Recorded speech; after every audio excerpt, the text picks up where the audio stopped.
भूमितीय रचनेमध्ये कंपास, पट्टी, कोनमापक, त्रिकोणी गुण्या यांचा उपयोग करून दिलेल्या माहितीच्या आधारे आकृती काढणे याला महत्त्व आहे। त्रिकोणाचा पाया, उरलेल्या दोन बाजूंच्या लांबीची बेरीज आणि पायालगतचा कोन दिला असता त्रिकोण काढणे।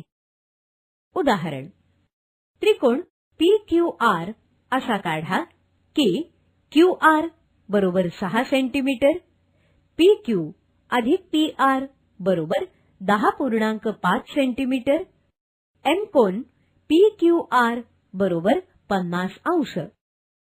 विश्लेषण: त्रिकोण PQR ची कच्ची आकृती काढा।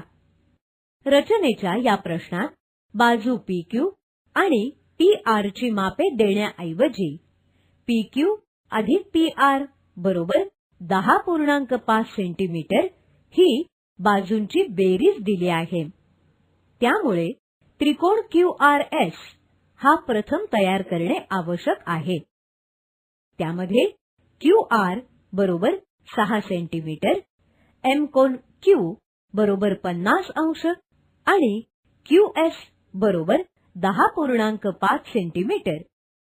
आता P बिंदू बाजू QS वर आहे आणि Q, P, S आणि P बिंदू निश्चित करण्यासाठी बाजू QS चा लंबदुभाजक काढणे आवश्यक आहे।